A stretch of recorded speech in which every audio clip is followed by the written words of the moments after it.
American ഉപരോധത്തെ പൊളിച്ചു കളയാൻ ഇപ്പോൾ പുതിയ തന്ത്രവുമായി ഇറാൻ എത്തിയിരിക്കുകയാണ്. ഇന്ന് അമേരിക്കയുടെ വാർ മിനിസ്റ്റർ പറഞ്ഞിരിക്കുന്നത് 30-ലധികം കപ്പലുകളെയാണ് ഞങ്ങൾ തിരിച്ചുവിട്ടിരിക്കുന്നത്. ഇനിയും ഒരു ഡീലിങ്ങിന് തയ്യാറാകുന്നില്ലെങ്കിൽ ഇറാനിലേക്കോ അല്ലെങ്കിൽ ഇറാനിന് പുറത്തേക്കോ ഒരു കപ്പലും സർവീസ് നടത്തുകയില്ല. ഇറാൻ പൂർണ്ണ ഉപരോധത്തിലായിരിക്കും. അതുകൊണ്ട് തന്നെ ഇറാൻ ഇപ്പോൾ ഒരു ഡീലിനെ കുറിച്ച് ആലോചിക്കുന്നതാണ് നല്ലത് എന്നാണ്. എന്നാൽ അമേരിക്കയുടെ ഈ ഒരു ഉപരോധത്തെ മറികടക്കാൻ ഇപ്പോൾ പുതിയ തന്ത്രം ഇപ്പോൾ ഇറാൻ ആവിഷ്കരിച്ചിരിക്കുന്നു. അതായത് ഇന്നിപ്പോൾ ഇറാൻ പറഞ്ഞിരിക്കുന്നത് റഷ്യയുടെ കപ്പലുകൾക്ക് കടന്നു വരാൻ ഹോർമസ് കടലിടുക്കിൽ ഇപ്പോൾ ഇറാൻ ചുമത്തിയിരിക്കുന്ന ടോളുണ്ട്. എന്നാൽ ആ ടോളിൽ നിന്ന് റഷ്യൻ കപ്പലുകളെ ഒഴിവാക്കി കൊടുത്തിരിക്കുകയാണ്. റഷ്യൻ സൗഹൃദ രാഷ്ട്രങ്ങൾക്ക് ഇളവ് പ്രഖ്യാപിച്ചിരിക്കുകയാണ്.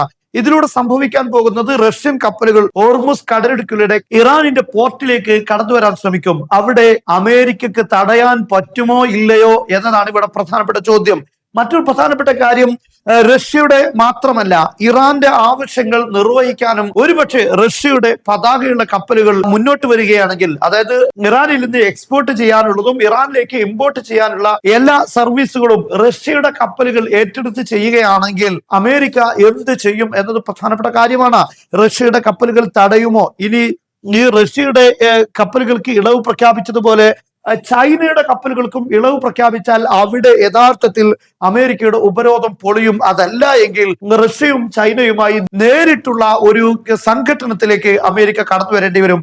അതിനിപ്പോ എന്തായാലും അമേരിക്കയെ സംബന്ധിച്ചിടത്തോളം കഴിയില്ല എന്ന കാര്യത്തിൽ യാതൊരു സംശയവുമില്ല. ഇപ്പോൾ അമേരിക്ക ഇറാനുമായി നേരിട്ട് യുദ്ധം ചെയ്യുന്നതിന് പകരം ഉപരോധം ഏർപ്പെടുത്തി ഇറാനെ ഞെക്കിക്കൊല്ല എന്നതാണ് ശ്രമിച്ചിരിക്കുന്നത്. എന്നാൽ ഇറാന് അത്തരം കാര്യങ്ങളെയൊക്കെ മറികടക്കാനുള്ള മറ്റു പല കാഴ്ചപ്പാടുകളും തന്ത്രങ്ങളും ഉണ്ട് എന്നത് വേറെ വിഷയം. ഇതിനെല്ലാം മറികടക്കാൻ ഇറാൻ ഒരു പക്ഷെ കഴിയും. പക്ഷെ എങ്കിൽ പോലും അത്തരത്തിലുള്ള രീതി സ്വീകരിക്കുന്നത്, ഇറാനുമായി നേരിട്ട് യുദ്ധത്തിലൂടെ കടന്നു പോകുന്നത് അമേരിക്കക്ക് നഷ്ടമാണ്. മാത്രമല്ല തിരിച്ചടി ഗുരുതരമായിരിക്കും എന്ന് അമേരിക്കക്ക് അറിയാം. നോക്കൂ നിങ്ങൾ, ഇതൊക്കെ സംഭവിക്കുന്നതും അമേരിക്കയുടെ ഈ അടുത്ത കാലത്തൊന്നും പതിറ്റാണ്ടുകളായി 3 എയർക്രാഫ്റ്റ് കാരിയറുകൾ മിഡിൽ ഈസ്റ്റിലേക്ക് ഒരുമിച്ച് എത്തിയിട്ടില്ല. ഇപ്പോൾ ഒന്ന് ജെറാർഡ് ആർ ഫോർഡ്, അതുപോലെ എബ്രഹാം ലിങ്കൺ, അതേപോലെ തന്നെ മറ്റൊരു കപ്പൽ ജോർജ് ഡബ്ല്യു ബുഷും ഇപ്പോൾ മിഡിൽ ഈസ്റ്റിലേക്ക് എത്തിയിട്ടുണ്ട്. 200 യുദ്ധവിമാനങ്ങൾ അടങ്ങുന്ന ഈ കാരിയറുകൾ ആദ്യമായിട്ടാണ് ഈ 3 കാരിയറുകളും ഒരുമിച്ച് മിഡിൽ ഈസ്റ്റിലേക്ക് കടന്നു വരുന്നത്. ഇത്രയും വലിയ പവർ ഉണ്ടായിരിക്കെ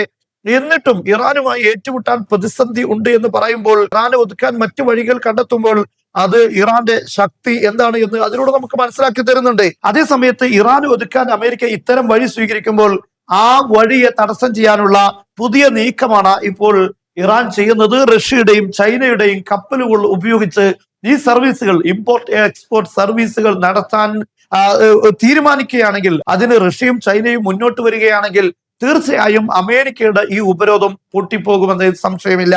അവിടെ ഈ വലിയ ശക്തികളുമായി അമേരിക്ക യുദ്ധത്തിന് പോകേണ്ടി വരും. അവിടെയാണ് ഞാൻ പറഞ്ഞത്, ഇത്രയും വലിയ പവർ ഉണ്ടായിട്ടും ഇറാനോട് യുദ്ധം ചെയ്യുന്നതിന് പകരം മറ്റു വഴികൾ ആലോചിച്ചുകൊണ്ടിരിക്കുകയാണ്. കാരണം അത്രയും ശക്തമായ തിരിച്ചടി ഇറാനിൽ നിന്നുണ്ട്.